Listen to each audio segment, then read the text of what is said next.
Um texto bem conhecido da Palavra de Deus, até um pouco inusitado, né, meus irmãos? Porque é um texto muito usado no período natalino, referente ao nascimento do Senhor Jesus Cristo. E os irmãos vão perguntar: mas já passou o Natal, pastor, não precisa pregar sobre o Natal. Mas eu não vou pregar sobre o Natal. Eu vou trazer uma mensagem que Deus ministrou ao meu coração, uma vez refletindo em cima desse texto, e que falou ao meu coração, e eu quero então poder compartilhar com os irmãos daquilo que Deus ministrou no meu coração. Antes, eu me esqueci de mencionar, tem entre nós alguém que nos visita pela primeira vez, pela segunda vez? Levante a sua mão. Quem nos visita pela primeira vez, algumas mãos ali foram levantadas, sejam bem-vindos. Todos, então, como já mencionado antes, são bem-vindos para o culto desta noite. Todos acharam então o texto, meus irmãos? Capítulo 2 do Evangelho de Mateus, do versículo 1 até o versículo 12. E nos diz assim a palavra de Deus: Tendo Jesus nascido em Belém da Judéia, nos dias do rei Herodes, eis que vieram os magos do Oriente a Jerusalém, e perguntavam: onde está o recém-nascido rei dos judeus? Porque vimos a sua estrela no Oriente e viemos para adorá-lo. Tendo ouvido isso, alarmou-se o rei Herodes e com ele toda Jerusalém. Então, convocando todos os principais sacerdotes e os escribas do povo, indagava deles onde o Cristo deveria nascer. Em Belém da Judéia, responderam eles, porque assim está escrito por intermédio do profeta: E tu, Belém, terra de Judá, não és de modo algum a menor entre as principais de Judá, porque de ti sairá o guia que há de apacentar a meu povo Israel. Com isto, Herodes, tendo chamado secretamente os magos, inquiriu deles com precisão quanto ao tempo em que a estrela aparecia. E enviando-os a Belém, disse-lhes: Ide informar-vos cuidadosamente a respeito do menino, e quando tiverdes encontrado, avisai-me, para eu também ir adorá-lo. Depois de ouvirem o rei, partiram, e eis que a estrela que viram no Oriente os precedia, até que chegando parou sobre onde estava o menino. E vendo eles a estrela, alegraram-se com grande e intenso júbilo. Entrando na casa, viram um menino com Maria, sua mãe. Prostrando-se, o adoraram, e abrindo seus tesouros, entregaram-lhe suas ofertas: ouro, incenso e mirra, sendo por divina advertência prevenidos em sonho, para não voltarem à presença de Herodes, regressaram por outro caminho à sua terra. Feche os teus olhos ainda mais uma vez. Querido Senhor Jesus, nós estamos agora diante da Tua palavra, palavra viva, palavra eficaz, poderosa, e que, Senhor meu Deus, não sejam as minhas palavras, mas as palavras do Senhor. Contemple cada coração e que cada vida esteja receptiva da Tua palavra nesta noite. Assim nós oramos e entregamos nas mãos do Senhor, em nome de Jesus. Amém. Os irmãos podem tomar seus assentos.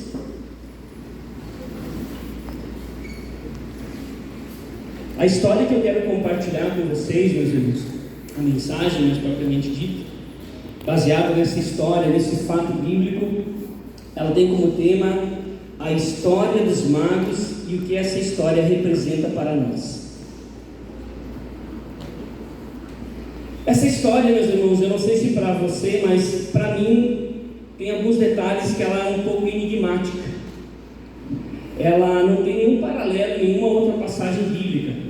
Apenas no Evangelho de Mateus, apenas Mateus registrou no seu Evangelho essa história dos magos. E por que ela é enigmática sobre alguns aspectos? Por exemplo, meus irmãos, como eu disse, não há um contexto bíblico, histórico e nem teológico para podermos entender um pouquinho mais quem eram esses magos. A própria ideia de magos, nós temos um ranço com essa palavra, porque ela vem de magia, né? Ela deriva da mesma palavra, magia. Quem pratica magia ou artes mágicas. E é interessante porque nós vamos ver durante toda a palavra de Deus repreendendo, censurando essa prática que era muito comum, sobretudo dos povos do Antigo Testamento, a prática da magia. Em outras culturas é chamado de encantamento, os encantadores, os feiticeiros. E a pergunta é: eram estes magos da mesma natureza envolviam-se com as mesmas práticas, nós não temos essa resposta. Porque não aprove Mateus, quando registrou o fato, registrar quem eram estes magos. Ele sequer disse a origem deles, o termo é muito genérico, eles vieram do Oriente, mas o Oriente é toda a parte leste de Israel. Pode ser de qualquer nação. Existiam centenas de nações a leste de Israel. Então, quem eram estes magos? A própria ideia da estrela, meus irmãos, tradicionalmente atribui-se como uma profecia da passagem do livro de Números, capítulo 24, 17, que diz: com a estrela procederá de Jacó, de Israel subirá um cetro que ferirá as têmporas de Moabe. Mas é muito mais uma tradição do que propriamente, de fato, um cumprimento de uma profecia, porque é um detalhe que deve ser observado. Dos 4 evangelhos, meus irmãos, Mateus é o único que usa de um recurso, e ele repete muito desse recurso. Ele vai escrevendo os dados, aquilo que ele viu no ministério de Jesus, e sempre no final de cada sessão ele vai fazer uso dessa palavra: para que se cumprisse o que está escrito na lei e nos profetas, para que se cumprisse o que está escrito nos profetas do Antigo Testamento, para que se cumprisse o que está dito nas Escrituras. Ou seja, Mateus o tempo todo ele está preocupado em comprovar que Jesus de fato é o cumprimento o cumprimento das profecias do Antigo Testamento. Mas aqui, quanto à estrela, ele não falou que ela é um cumprimento de uma profecia. Ele mesmo não falou. Então é muito mais uma tradição do que propriamente afirmar de fato que ela é um cumprimento, essa estrela. Enfim, da onde que eles tiraram tal informação e conceito a respeito do menino Jesus? E a própria concepção de fazer deste menino um ser para ser adorado. Convém salientar, meus irmãos, que eles eram gentios. Eles estavam vindo de uma outra nação. Eles não estavam vivendo dentro daquela cultura judaica que todos os sábados eles ouviam a respeito do Messias que o Pai, que Deus iria enviar para a nação. Eles são gentios. Provavelmente eles eram o que é denominado prosélitos, provavelmente indivíduos, pessoas que aderiram à fé judaica. Mas eles não tinham o mesmo acesso, o mesmo conhecimento do que talvez o próprio povo judeu. Entretanto, meus irmãos, apesar desses mistérios, aprove a Deus colocar na sua palavra esse registro. E eu sempre digo, meus irmãos, que na palavra de Deus há muitas coisas que Deus cita o fato, mas Ele não explica o fato. E isso em nada diminui o poder da sua palavra, porque Ele é soberano. Aprove a nós, como servos dele, nos apossar pela fé desta palavra como verdade de Deus. Amém? Mas eu quero aqui destacar 3 importantes verdades que, pelo menos para mim, Deus falou ao meu coração e eu quero compartilhar com os irmãos a respeito dessa história, e quais dessas 3 verdades que eu trouxe como ensinamento para a minha vida e que eu quero compartilhar com os irmãos. Não sem antes, irmãos, ainda destacar algumas observações. A primeira delas: eles não eram reis, como a tradição diz, os 3 reis magos. O texto não refere-se a eles como reis, eles eram apenas magos. É uma tradição atribuí-los como reis. Também se atribui a certas profecias, como de Salmo 72:10, Isaías 49:7, ou Isaías 60, versículo 3, e esse eu quero em específico ler, que diz assim: as nações se encaminham para a tua luz, e os reis para o resplendor que te nasceu. Mas é apenas uma tradição de interpretação. Outra questão a se destacar é que eles não são especificados em número de 3, apenas nos coloca no plural, eram magos. Poderiam ser 3, poderiam ser 2, poderiam ser 4, poderiam ser 10, poderia ser uma comitiva de magos. A gente não sabe, mas tradicionalmente a gente atribui com 3 reis magos, e eles não tinham nomes, é dado, Baltazar, Melquior e Gaspar, não tem nome deles aqui.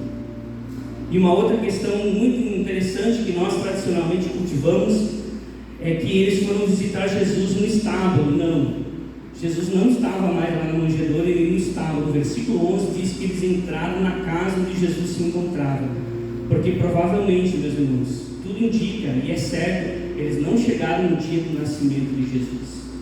Eles empreenderam uma viagem muito longa. Tudo indica que talvez eles levaram meses e alguns entendem que eles talvez levaram até 2 anos, por isso da ordem de Herodes, depois de mandar matar os meninos abaixo de 2 anos de idade. Então, eles não foram visitar o menino como no presépio a gente costumeiramente tem, né, como tradição, pensar que eles foram lá e viram o menino Jesus deitado na manjedoura. Mas isso é uma heresia? Tudo isso que eu mencionei? Não. São apenas algumas observações para que possamos ter um melhor entendimento a respeito dessa história. E eu quero destacar a primeira verdade que essa história nos traz, meus irmãos. É justamente que a verdade de Deus, ela nos é dada por revelação. Traga essa informação. A verdade de Deus nos é dada por revelação. Esses homens chegaram, meus irmãos, lá em Jerusalém, depois de muitos dias provavelmente viajando, e a pergunta que eles colocavam para as pessoas lá é: aonde está o recém-nascido rei dos judeus? A pergunta que fica é: da onde que eles tiraram esta informação? É tão mais curioso, meus irmãos, porque a própria população de Jerusalém não sabia do fato, porque eles ficaram alarmados. Herodes ficou alarmado, a população no todo. Como assim? Que história é essa? Que rei dos judeus? Do que vocês estão falando? Quem é que nasceu? Quando? Como? Ou seja, a pergunta que fica é: como é que eles sabiam, como é que eles tinham esse entendimento de que o recém-nascido rei dos judeus tinha nascido? Da onde que eles tiraram aquela informação? E aí é interessante, meus irmãos, porque alguns especialistas dizem que provavelmente estes homens eles eram oriundos da Pérsia, do reino Medo-Persa, porque o próprio termo mago é uma derivação daqueles que vinham da Média. Eram praticantes, sim, provavelmente de artes mágicas, e eles provavelmente eram astrólogos, ou seja, tudo indica que eles vieram das regiões da Pérsia. Mas como é que eles, a 1000 quilômetros de Jerusalém, tinham esse entendimento de que o rei dos judeus, o Messias de Deus, tinha nascido? E a conclusão que nós podemos ter, meus irmãos, é que eles tiveram da parte de Deus a revelação do Senhor. Mas como que se dá essa revelação? Ela simplesmente assim do nada, eles acordaram, de repente disseram, e apareceu algo do nada para eles, dizendo: olha, nasceu o meu filho lá em Jerusalém, agora vão lá para adorá-lo. É possível, meus irmãos, que esses homens, eles tinham tido acesso aos escritos dos judeus, às profecias do Antigo Testamento. E é interessante, meus irmãos, como que eles tiveram esse acesso? Não sei, não sabemos. Convém salientar que no período em que Jesus nasceu, não haviam apenas judeus ali no território de Israel. Haviam os chamados os judeus da dispersão. Por exemplo, no dia de Pentecostes, no famoso, na famosa história da descida do Espírito Santo no dia de Pentecostes, o texto nos diz bem claramente que ali durante aquela festa haviam judeus de várias partes do mundo, da Capadócia, do Ponto, da Bitínia, judeus gregos, judeus egípcios, judeus babilônicos, haviam judeus em várias partes do mundo. E é possível que esses magos, em algum momento, eles tiveram acesso às profecias judaicas e eles creram naquela profecia, mas somado àquela profecia, eles viram o sinal da estrela, e tudo isso somado à profecia, ao sinal da estrela, eles entenderam como uma revelação de Deus, de que o filho dele tinha vindo à terra. E o que isso tudo tem a nos ensinar, meus irmãos? A primeira coisa que nós podemos aqui destacar dentro desse entendimento é que a palavra nos ordena que nós devemos ir e pregar o Evangelho, não é assim? Jesus ele não disse: ide e pregai o Evangelho a todas as nações. E a igreja tem procurado desempenhar esta missão de pregar o Evangelho de Deus.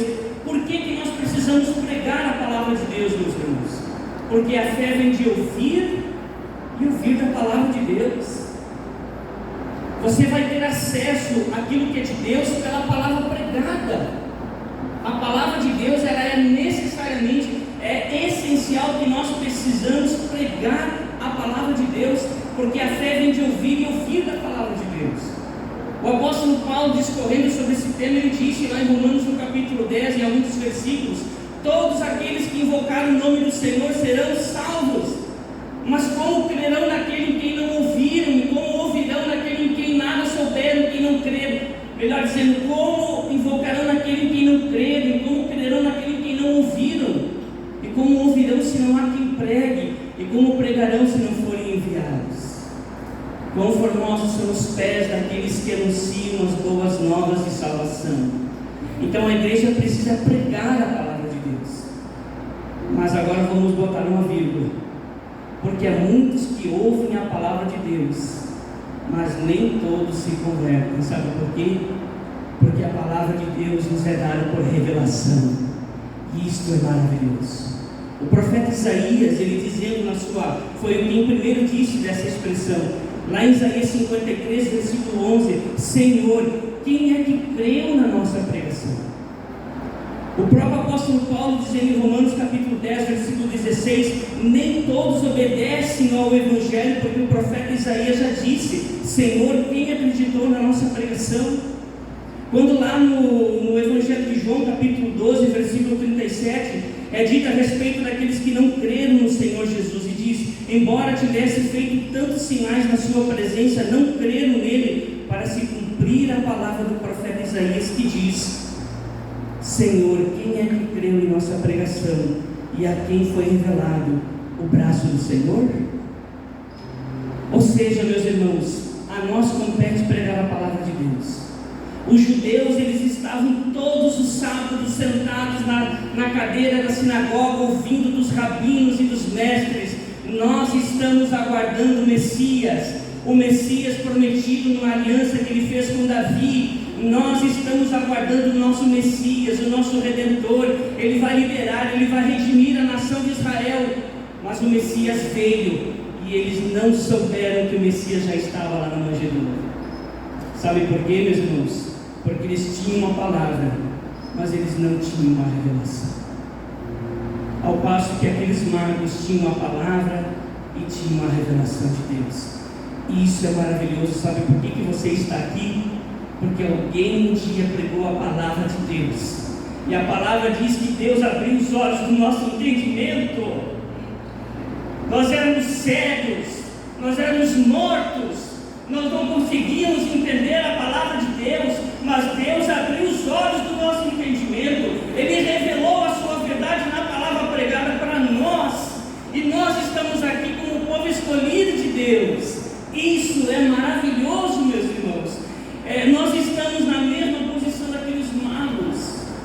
Há muitas pessoas que ouvem, há muitas pessoas que estão aí sendo, muitas vezes, recebendo a palavra de Deus, mas a palavra do Senhor diz que se o nosso Evangelho está encoberto é para os incrédulos, porque o Deus desse século cegou o entendimento deles.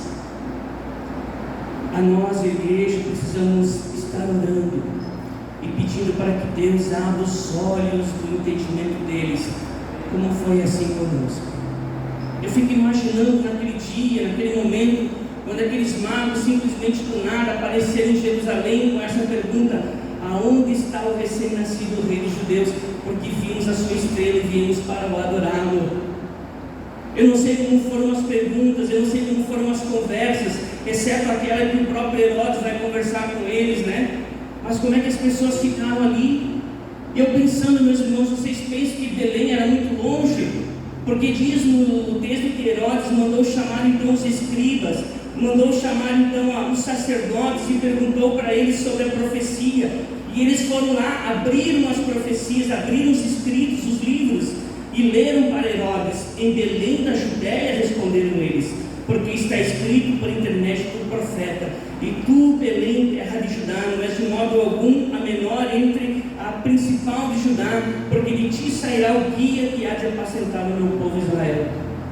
Agora eu pergunto para vocês: Belém era longe de Jerusalém? Os irmãos acham que era longe?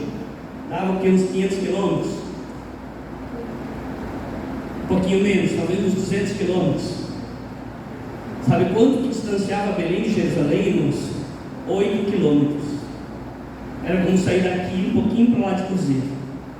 Talvez a congregação de Cruzeiro esteja um pouquinho mais perto, mas um pouquinho adiante da congregação de Cruzeiro. 8 quilômetros. Esses homens, meus irmãos, de 8 a 10 quilômetros. Esses homens, ao ouvirem essa informação dos magos, era para pelo menos eles se atinarem e dizer: opa, esses homens vieram de longe, eles estão trazendo uma informação importante. Nós estamos aguardando o Messias, então vamos lá com ele adorar. Mas eles não foram. Eles abriram a Bíblia, leram a profecia, mas eles continuaram na incredulidade. Sabe por quê? Porque a verdade de Deus, ela nos é dada por revelação. Só adora, só serve, só exalta, só busca o Senhor Jesus quem teve no seu coração a verdade descortinada.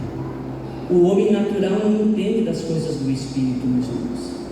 O homem natural não entende das coisas de Deus, porque eles são loucuras. Mas para nós não é loucura, porque é a verdade de Deus. Amém? Então esse é o primeiro ensino que nós temos a respeito dessa história. O segundo ensino, meus irmãos, é que há uma guerra espiritual. É interessante, meus irmãos, porque o nosso Deus a quem nós servimos é um Deus que não dá para se descrever. O nosso Deus transcende a própria criação, o próprio universo. A gente não sabe a dimensão do universo. Alguns cientistas dizem que o universo, se ele provavelmente tem um fim de ponta a ponta, ele leva aproximadamente 300 milhões de anos-luz para atravessar de ponta a ponta. Pois o nosso Deus transcende acima do universo. Você consegue imaginar a grandeza desse Deus? Esse Deus que diz na sua palavra, através do profeta Isaías: as nações são perante mim como um pó de grão em cima da balança, as nações são como vácuo, elas são como nada perante mim. O Deus que enche o céu, o Deus que enche a terra, o Deus Todo-Poderoso que agir que ninguém pode impedir. Amém? Mas de repente Deus aprove naquilo que a gente chama, na economia de Deus, permitir certas situações no âmbito terreno. Porque aprove Deus enviar o seu Filho de uma forma tão modesta, tão singela, tão simples, nas mãos de um casal de aldeões, meus irmãos, nascido lá no estábulo, posto numa manjedoura. Já não bastasse a simplicidade da sua vinda, ele não fez nenhum coral, ele não levantou os palácios, os governadores, ele trouxe o seu filho de uma forma tão singela e tão simples. Isso em si já bastava para nós entendermos por que Deus age assim. Mas além disso, meus irmãos, a gente vai perceber que há uma outra realidade, que é a realidade da luta, da guerra espiritual. Eu lembro de um professor meu de seminário, um professor chamado Cláudio Miranda, ele disse assim: meus irmãos, a gente precisa parar de colocar o diabo em pé de igualdade com Deus. Às vezes a gente dá mais ibope para o diabo do que para Deus. Ele diz assim: meus irmãos, ele dizia isso para nós: o diabo é como um mindinho perante Deus. Aliás, menos que um mindinho. Mas às vezes a gente pensa: por que existe tanta guerra espiritual? Por que existe tanta batalha? Por que Deus no estalar de dedo não termina? Porque são coisas que a gente não entende. Dentro dessa economia de Deus, aprove Ele permitir com que os seus filhos passem pelas guerras, pelas lutas, pelas batalhas espirituais.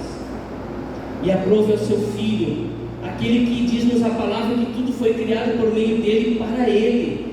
E todas as coisas que existem foram por causa dele. Amém? De repente ele veio na terra e ele estava sujeito a ser morto por um homem chamado Herodes. É uma guerra espiritual. E a Bíblia diz que a nossa luta não é contra pessoas, não é contra principados, não é contra a carne e o sangue, mas é contra principados e potestades. Nós aprendemos nessa história, meus irmãos, que aquilo que deveria ser uma festa, aquilo que deveria ser uma alegria para o povo de Israel, acaba essa história, pelo menos dentro dessa sessão de Mateus, termina numa tragédia. Herodes tentando matar o Filho de Deus, e para isso, meus irmãos, ele criou toda aquela situação de mandar matar todas as crianças menores de 2 anos de idade. O que era para ser uma festa, o que era para ser uma alegria, o que era para o povo estar regozijando, termina sendo uma tragédia. Porque infelizmente nós vivemos num mundo onde existe uma batalha espiritual muito grande. A palavra do Senhor diz em 1 Pedro 5,8 que Satanás, o nosso inimigo, ele anda ao derredor como um leão que ruge, procurando alguém em quem ele possa tragar. Mas eu quero destacar aqui, meus irmãos, uma passagem do que disse o apóstolo Paulo em 2 Coríntios capítulo 10, versículo 13 até o 5, falando sobre a nossa guerra, a nossa luta, e que nós precisamos lutar não com as armas carnais. E é interessante, meus irmãos, porque muitas vezes você luta, você batalha nessa guerra fugindo. A ordem de Deus para aqueles homens e para os pais de Jesus é: fujam, porque Herodes intenta matar o menino. Muitas vezes, para você vencer a batalha contra o inimigo das nossas almas, você precisa fugir. E isso não é uma demonstração de covardia, mas muitas vezes é uma estratégia para que o inimigo não tenha força contra você. Amém? O apóstolo Paulo então dizendo em 2 Coríntios capítulo 10, versículo 3 ao 5: porque embora andando na carne, nós não lutamos segundo a carne, porque as armas da nossa milícia ou da nossa guerra não são armas carnais, e sim poderosas em Deus para destruir fortalezas, anulando nossos cismas e toda altivez que se levanta contra todo conhecimento de Deus. A nossa principal arma de guerra, meus irmãos, é a oração. É quando você dobra os teus joelhos, e quando você não luta nas suas próprias forças, mas quando você recorre a Deus e pede para que Deus lute a luta por você. Amém? Então a segunda verdade que nós aprendemos nessa história é que existe uma guerra espiritual. A terceira, meus irmãos, que nós aprendemos é uma expressão de devoção e fé. Por que uma expressão de devoção e fé? Porque tudo que envolveu na história desses magos indo até o menino Jesus, nós podemos definir como uma atitude de devoção e fé. E como, meus irmãos? Porque houve dedicação. Se de fato esses homens vieram da Pérsia, a distância entre esses dois países era de aproximadamente 1.000 quilômetros. 1.000 quilômetros para nós hoje, meus irmãos, é uma distância relativamente curta. 1.000 quilômetros você vence em 24 horas andando de carro. E se você estiver de avião, dependendo do lugar onde você mora, que tem avião, você leva 2 horas para chegar no destino em 1.000 quilômetros. 1.000 quilômetros para nós hoje é nada. Agora imagina 1.000 quilômetros há 2.000 anos atrás, onde não haviam estradas, onde o meio de transporte, provavelmente na melhor das hipóteses para esses magos, era transporte de animais. E olha só a logística de ter que levar os seus pertences, de ter que provavelmente montar e desmontar no caminho da viagem as suas tendas. Como é que era a dinâmica, como é que era a logística de toda essa viagem. Tudo isso precisou, meus irmãos, de dedicação. E eu e você também precisamos, nas coisas do Senhor, sermos dedicados. Porque é fácil? Não, não é fácil. Nunca foi fácil. Mas a gente precisa se dedicar. A despeito de todos os obstáculos, de todas as dificuldades que por vezes se colocam na nossa frente, nós precisamos ter a mesma atitude desses homens. Nós precisamos nos dedicar. Amém? A palavra nos diz em Romanos 12:11: trabalhem com entusiasmo, sirvam ao Senhor com um coração cheio de amor. É assim que Deus nos quer, envolvidos na sua causa. É tão ruim, meus irmãos, quando a gente serve a Deus se arrastando, quando a gente parece já não ter mais entusiasmo, quando a gente parece não ter mais propósito. Deus não nos quer desse jeito. Deus não nos quer a nossa sobra. Deus quer que nós nos sirvamos com entusiasmo e com dedicação, mesmo que isso seja custoso, porque no Senhor, a palavra do Senhor diz que no Senhor nada é em vão. Sede firmes, inabaláveis e abundantes, porque no Senhor o vosso trabalho não é em vão. Sabe por quê, meus irmãos? Porque nós não olhamos o percurso, nós olhamos o final do percurso, e nós olhamos com os olhos da fé, e nós vamos dizer: vai valer a pena. Por que é uma expressão de devoção e fé, meus irmãos? Porque aqueles homens tiveram, além de dedicação, perseverança. Tente imaginar o processo da viagem. Causava cansaço, desgaste, dor.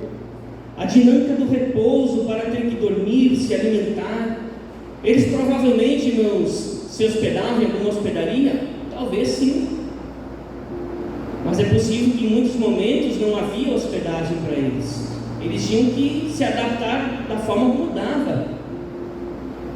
questão da estrela, eu estava aqui pensando, meditando, meus irmãos. Os astros aparecem somente quando? À noite. Durante o dia a gente não enxerga astro. Então tudo indica que eles seguiam a estrela no percurso da noite. Então é possível que eles às vezes até invertiam os turnos, vamos dormir um pouco de dia para compensar a noite, porque só à noite aparecia a estrela. As intempéries do tempo, calor, chuva, tempestade de areia, porque tudo indica que eles passaram pelo deserto da Arábia, e os perigos que eles provavelmente enfrentaram, perigos de animais, perigos de salteadores, além do mais que eles não sabiam com precisão o local onde estava Jesus. Tudo isso eram obstáculos, mas eles perseveraram. E a palavra nos diz da mesma forma que há necessidade de sermos perseverantes. Perseverante é você continuar, mesmo quando todas as circunstâncias querem dizer para você desista, e você continua. Você está cansado, você está ferido, você muitas vezes está sem força, muitas vezes você não sabe com precisão as coisas, o que está acontecendo, mas você continua perseverando, porque a palavra nos diz que aqueles que perseverarem até o fim, esses são os que serão salvos. Amém? Mas também a gente pode ver na atitude deles fé, porque nada era concreto. Hoje, meus irmãos, vamos pegar um exemplo de uma pessoa que nasce, uma criança que nasce. Como é que eu sei que ela nasceu? Enviou pelo celular, está aqui a foto do recém-nascido. É concreto, eu tenho certeza, mas na época não tinha foto. Na época não tinha mídia para provar que o Filho de Deus nasceu. Está certo, está lá, vão lá que é garantido. Não, eles foram movidos, meu Deus, meus irmãos, por um sentimento de revelação e pela estrela, que eles entendiam ser a estrela de Deus. Eles eram astrólogos, tudo indica. Se eles fossem astrólogos sem essa revelação de Deus, eles olhariam para a estrela, talvez estudariam a estrela, mas passariam apenas de um estudo. Mas eles entenderam que era Deus apontando para o seu filho, e eles foram rumo, sem saber para onde era, sem ter a certeza, porque não contemplaram os olhos que Jesus tinha nascido, mas eles foram movidos por uma convicção de fé. Amém?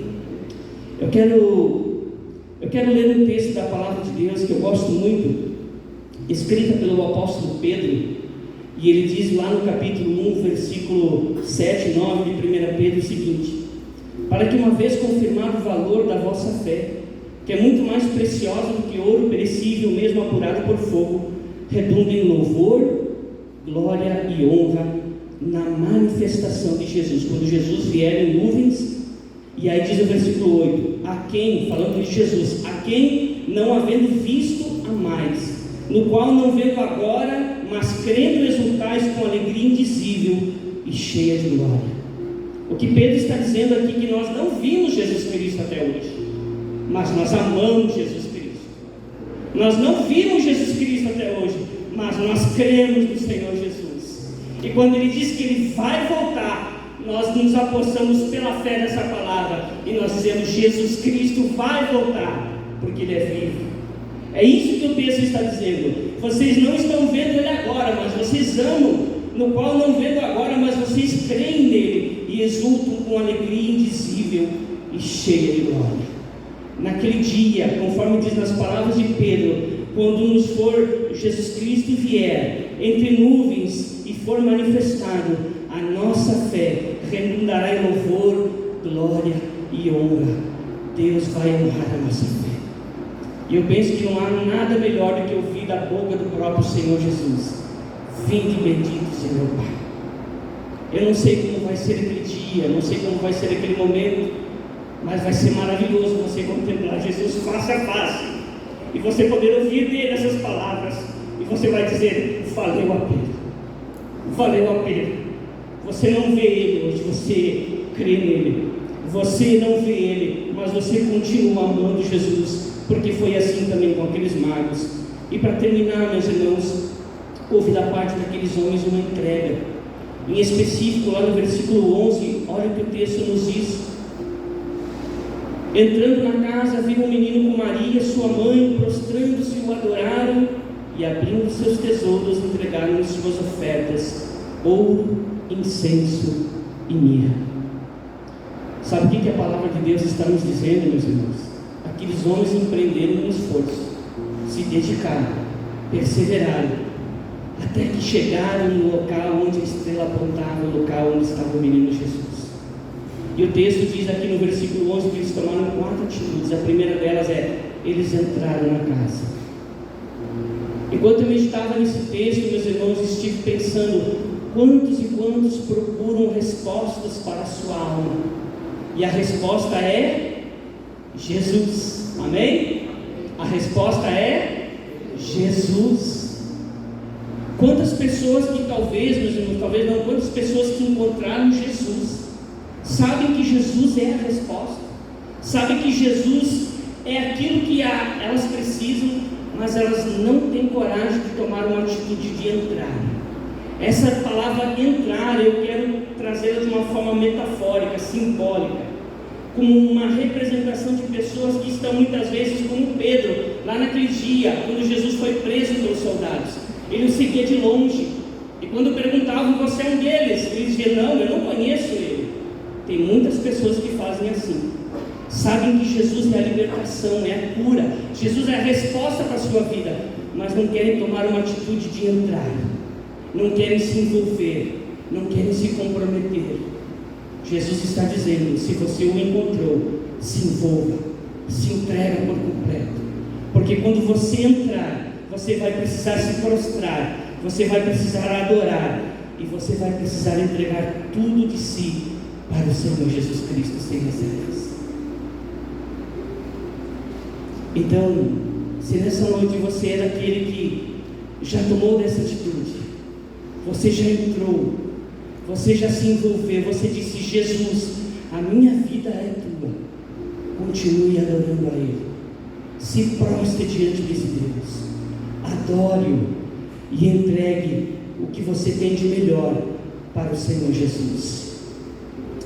Eu convido o pessoal do louvor a se dirigir até aqui, enquanto a gente se prepara para mais um momento onde vamos estar cantando louvores ao nosso Deus. Eu convido você a se colocar de pé neste momento.